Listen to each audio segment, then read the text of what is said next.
Saudações, irmãos, sejam bem-vindos para mais um vídeo. Como vocês estão? Sobrevivendo? Irmãos, nesse vídeo eu gostaria de falar sobre a CLT. Nos últimos anos, a CLT vem enfrentando um ataque sistemático por parte de setores da sociedade, como empregadores, políticos, influenciadores e a imprensa também. Esse vídeo tenta fazer o inverso. Eu venho notado em alguns setores da internet, discussões, vídeos do YouTube e Twitter também, uma certa revalorização da CLT por parte de algumas pessoas que se manifestaram nessas redes sociais. E parece que muitos estão percebendo que trabalhar como autônomo não necessariamente irá te garantir um rendimento maior ou condições de trabalho melhores, melhor qualidade de vida e até mesmo maior liberdade. Então, hoje eu vou explicar, dizer para você que ainda talvez não saiba disso, quais são os benefícios da CLT e por que você deveria dar uma chance a ela. Bem, primeiramente você tem que saber que CLT é Consolidação das Leis do Trabalho. Ela foi criada em 1943 pelo presidente Getúlio Vargas. A CLT daquela época era bem diferente da CLT de hoje, porque ela sofreu uma série de modificações, mas a estrutura básica permanece a mesma. Para criar a CLT, o Getúlio teve duas inspirações principais. Uma legislativa, que é a Carta del Lavoro italiana, né, feita pelo governo de Mussolini, e uma mais, digamos assim, espiritual, de princípios, que seriam as encíclicas papais sociais, principalmente a Rerum Novarum, de Leão XIII, e a Quadragésimo Ano, de Pio XI. Para a gente ser mais preciso, tanto a Carta del Lavoro quanto a CLT sofreram influência muito forte dessas encíclicas papais. E sendo a sociedade italiana e a sociedade brasileira super católica na época, é, é, esse direcionamento da Igreja Católica foi fundamental para poder criar a CLT e toda essa concepção que a CLT tem da economia. Então, a Igreja Católica, através dessas encíclicas, desenvolve a chamada teoria social da Igreja, na qual ela rejeita tanto o socialismo quanto o liberalismo. E rejeita por quê? Porque ela considera essas duas filosofias como filosofias que reduzem o homem a uma dimensão puramente materialista. Para a Igreja Católica, a economia deve ser tratada sob um viés moralizante e corporativista. E é exatamente isso que a CLT busca fazer. Ela permite que o homem que tenha talentos e méritos e capacidades enriqueça, mas não a qualquer custo, especialmente se isso significar a exploração do mais fraco, ou seja, o trabalhador. Então, a CLT ela parte de um princípio filosófico de que uma sociedade não deve pautar pelo enriquecimento, ah, seja por quais meios for. Permitido que o homem enriqueça, mas não se isso significar um atentado contra uma ética cristã ou uma moral cristã, né? Ou seja, você pode enriquecer, mas não hiperexplorando o seu trabalhador. Então, é a partir dessa premissa que a CLT é pensada na época nos anos de 1940, né? 1930 e 1940, que era quando essas discussões estavam mais em voga, né? Então, feita essa pequena introdução, vamos lá. Quais são os benefícios da CLT? Vamos citar 10 aqui. O primeiro, de antemão, que nós já podemos dizer, é a estabilidade. Esse é o primeiro benefício que podemos citar. Se você tem um trabalho registrado, você tem a certeza, dificilmente será mandado embora. Apenas se você for um funcionário muito ruim, ou se a empresa estiver com dificuldades financeiras graves, aí sim você será despedido. Mas, na maioria dos casos, se for apenas um trabalhador razoável, o seu emprego está garantido. Para muitas situações, isso pode ser bem importante, porque você pode imaginar que há momentos em nossa vida em que o trabalho não consegue, não pode ser a prioridade máxima ou não poderemos nos dedicar a ele de forma total. Então, essa proteção em caso de demissão é bastante valiosa. Mas ainda assim, se a empresa tomar a decisão de te demitir sem justa causa, ou seja, se você não fez nada de errado, a lei obriga o seu empregador a te fornecer o aviso prévio. Nesse período, você tem que trabalhar por 20 dias corridos no horário normal ou por todo o mês com horário reduzido.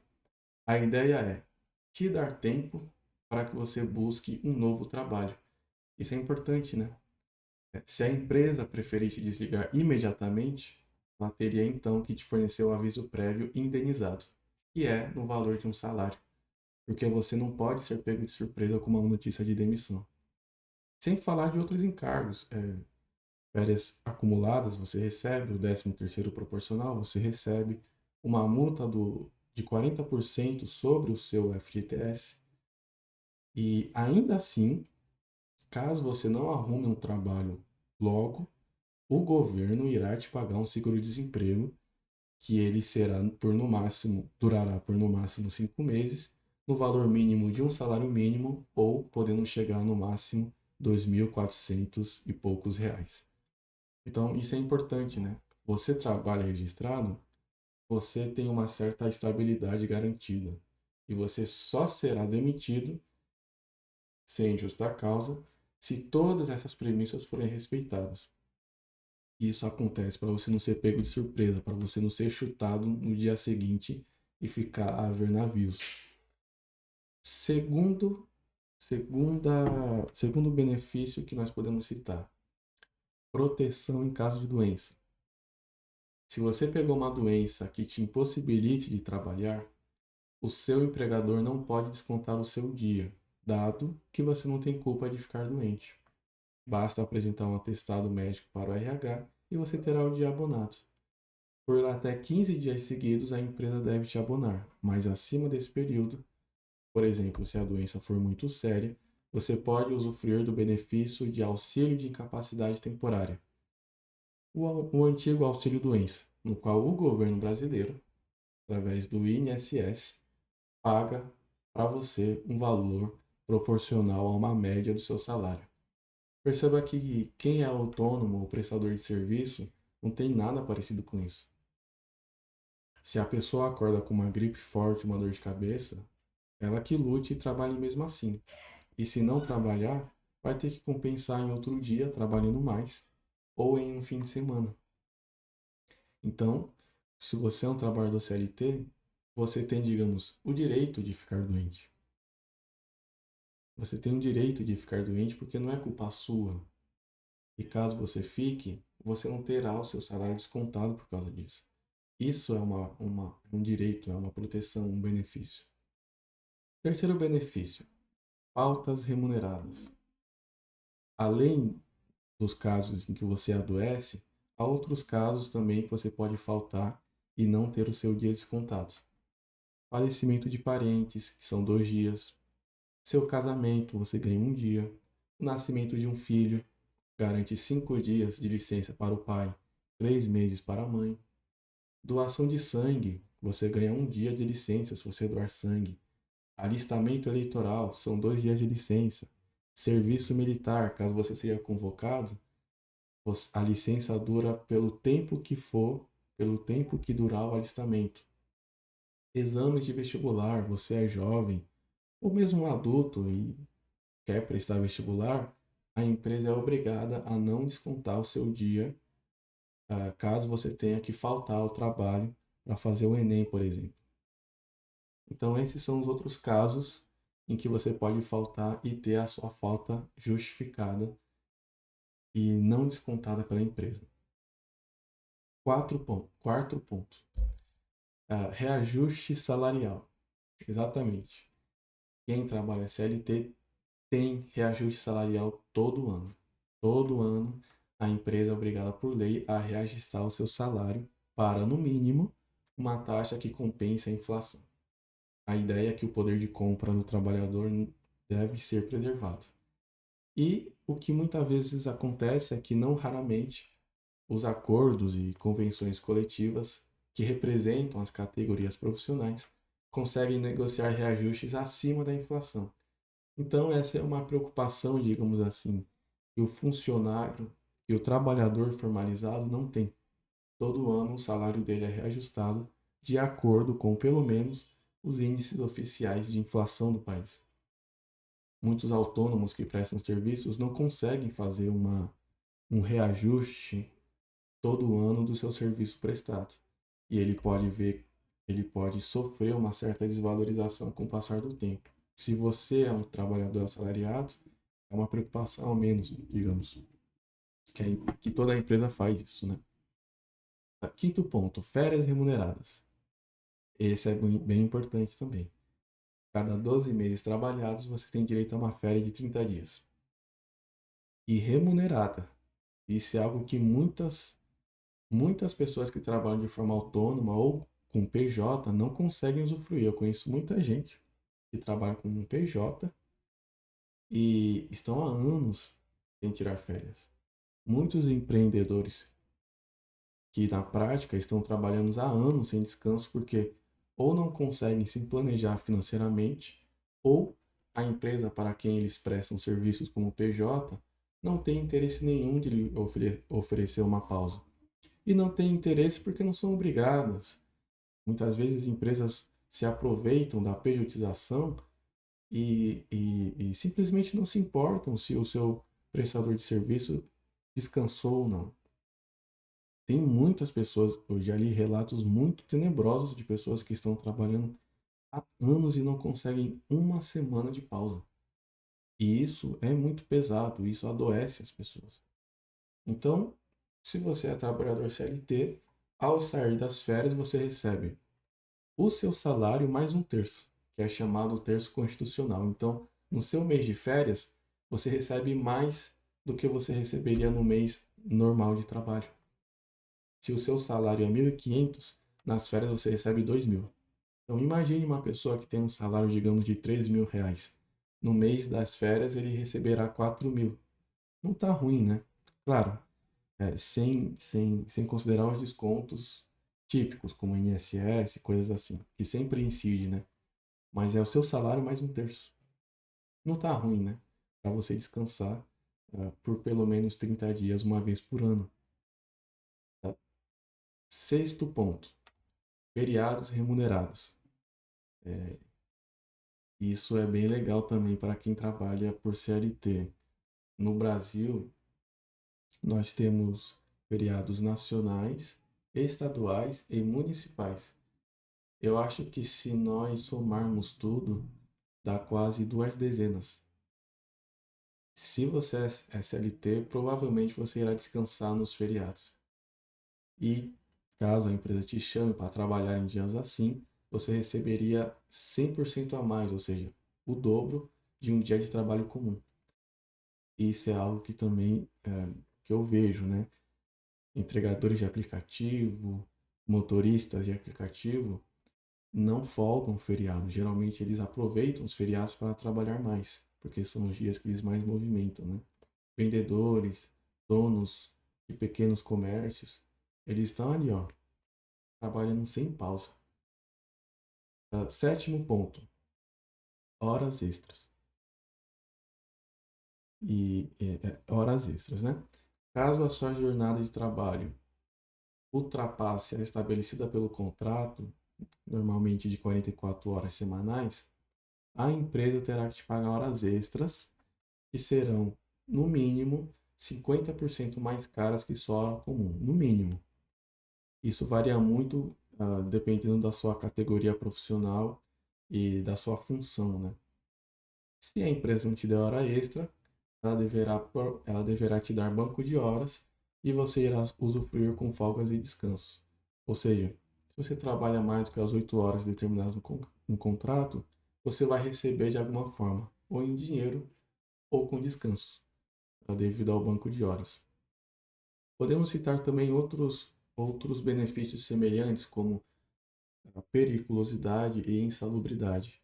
Trabalhos que são muito insalubres ou perigosos, você tem um acréscimo também no valor do seu salário, e isso é determinado por lei. As empresas não pagam mais porque elas são boazinhas, elas pagam mais porque elas são obrigadas. Porque se elas não pagarem, o funcionário vai na justiça de trabalho e ganha a causa facilmente, né? Você que entrega lanches com uma mochila nas costas em cima da moto, você está correndo um risco muito grande, porque é muito perigoso ficar em cima de uma moto para cima e para baixo, rápido, em dias de chuva, dias de sol, e você não ganha mais nada por isso, claro, porque não há nenhuma regulamentação que obrigue o iFood a fazer isso. Mas quem trabalha para o CLT e exerce uma função perigosa precisa receber mais, e isso é garantido por lei. Isso é uma legislação trabalhista, uma conquista que foi conquistada com muita briga política, né? Diga-se de passagem. Oitavo ponto, 13º salário. Eu gosto muito desse, né? Todo ano a empresa é obrigada a pagar um 13º salário, que pode ser pago, na real, pode ser pago em qualquer período do ano, mas geralmente as empresas escolhem pagar no final do ano, né? Eu sei que muitas pessoas dizem que o 13º é um engodo, é uma ilusão, que na realidade se trata apenas de uma enganação porque o empregador diminui o salário nos outros meses para poder arcar com esse 13º.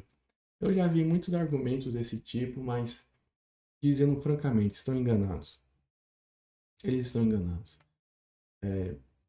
Se o empregador simplesmente diluísse o 13º salário no restante do ano facilmente, como esse tipo de argumento diz, não teria existido tanta resistência política na época em que ele foi criado. Ou seja, o fato da elite econômica ter promovido muitos esforços para impedir a sua criação e até hoje estar tentando insistentemente eliminar esse direito, só isso por si só já nos diz que isso é um benefício muito que beneficia muito o trabalhador. Sabe, do ponto de vista se nós quisermos analisar a questão do ponto de vista da racionalidade financeira, realmente pode parecer que o 13º é apenas uma maquiagem, uma ilusão de um dinheiro a mais. Só que muitas empresas pequenas e médias, que são as que mais empregam no Brasil, empresas pequenas e médias, e até grandes também, não atuam com tanta racionalidade financeira assim. É ingenuidade acreditar que os administradores, os patrões, conseguem ser muito eficientes e lógicos na administração de suas empresas, a ponto de calcular precisamente o custo do 13º e diluí-lo no decorrer dos outros meses. Pense, por exemplo, você que é trabalhador, tem experiência no mundo de trabalho, na quantidade de erros, muitas vezes erros bobos, amadores, que você já viu seus empregadores cometerem. Ou quando eles optam por promover um colega que claramente não tem um preparo necessário, ou porque eles cometem uma série de erros financeiros e econômicos e coisas assim. Ou seja, achar que os patrões sempre agem com muito senso de justiça é desconhecer a realidade do trabalho. Dito de outra forma, se o 13º fosse eliminado, você acha que esse valor seria devolvido para o empregado pelo patrão? Acreditar nisso é ser muito ingênuo, né? Se o 13º fosse eliminado, ele simplesmente ia pegar esse valor e colocar no próprio bolso e aumentar a sua taxa de lucro.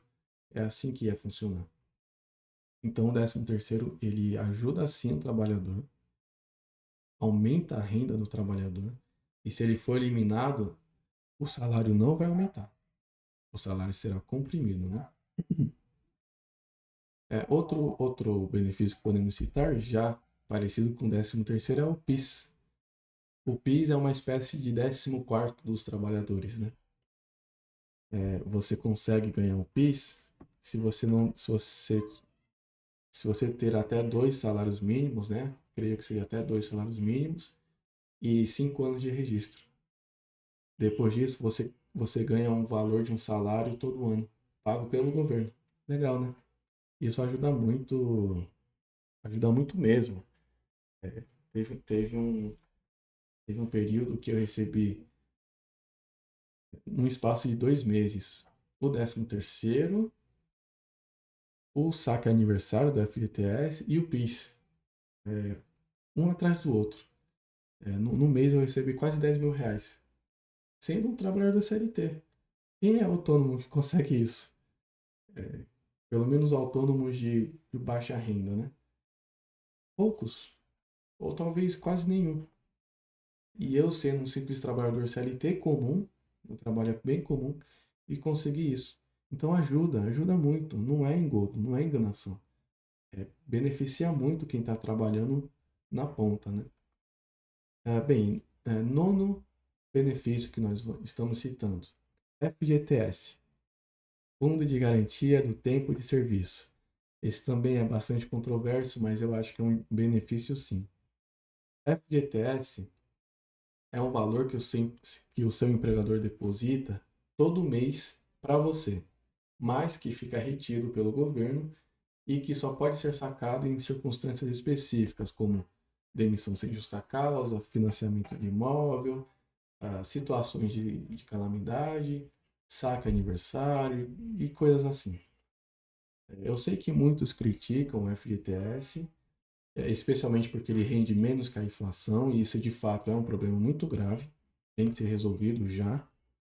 Mas também criticam ele dizendo que se trata de uma ilusão, que se ele não existisse, o trabalhador embolsaria esse valor como parte do salário, essa história que a gente já conhece. Novamente, é a mesma questão do 13º que falamos há pouco, né? Eu acredito que se o FGTS for extinto, provavelmente a maioria das empresas iria simplesmente absorver esse valor e aumentar a sua taxa de lucro e não iria repassar para os empregados.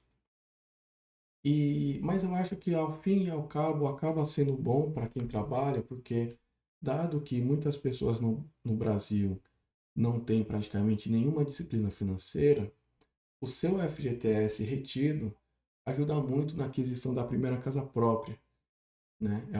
É quase que uma poupança compulsória e no momento de adquirir um imóvel acaba se tornando uma diferença muito valiosa, né?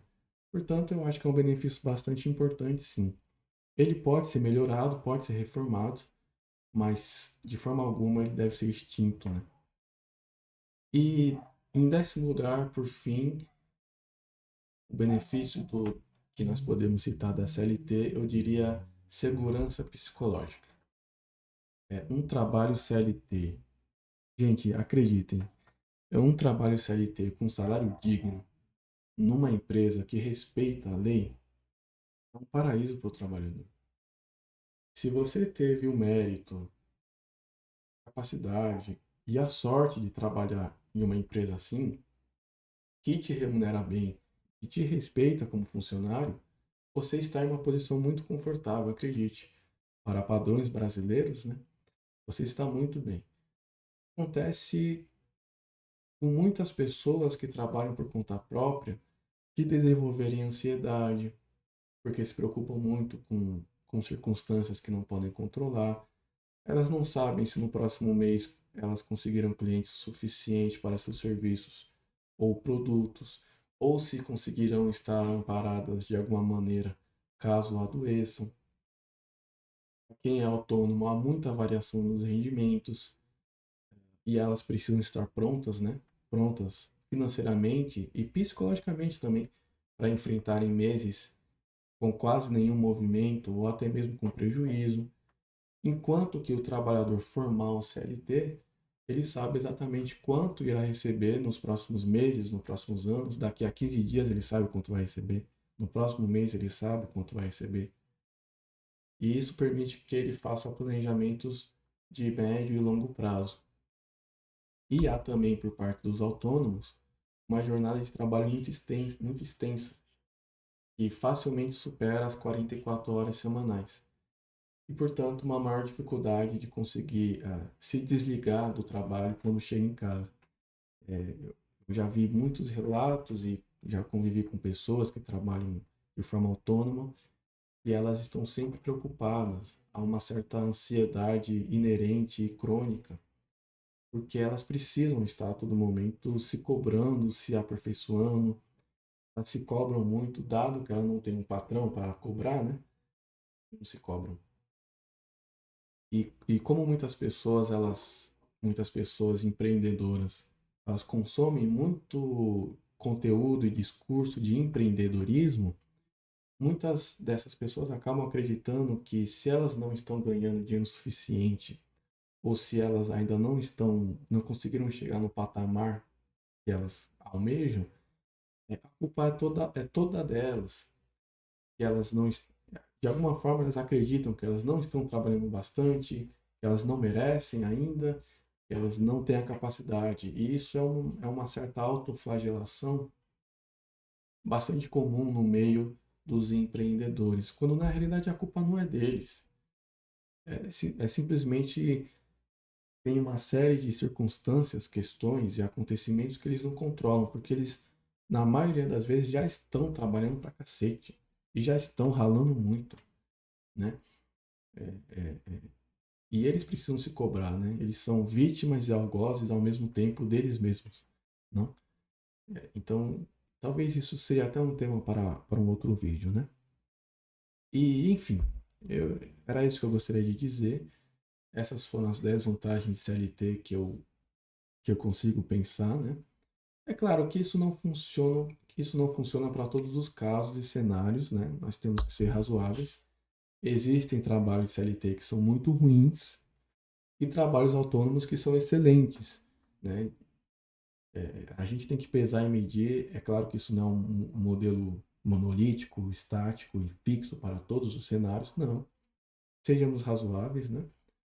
Eu só quis fazer esse vídeo porque diante de tantos ataques, eu quis defender a legislação trabalhista porque ela foi criada pelos e para os trabalhadores. A CLT não foi criada pelos patrões, nem por político bonzinho. A CLT foi uma conquista dos trabalhadores. Se os trabalhadores lutaram para criar a CLT, é porque sem ela estava pior. Concorda? Pelo menos alguma coisa estava muito ruim para eles forçarem o Estado brasileiro a criar leis para obrigar o empregador a garantir uma certa proteção para nós. Que coisas são essas, né? Vamos pensar, tá? Então, tenhamos isso em mente. A CLT foi criada para proteger o lado mais fraco da relação entre capital e trabalho, que é quem trabalha, tá bom? Então é isso, esse é o vídeo. Espero que tenham gostado, espero que não tenha ficado um vídeo muito longo.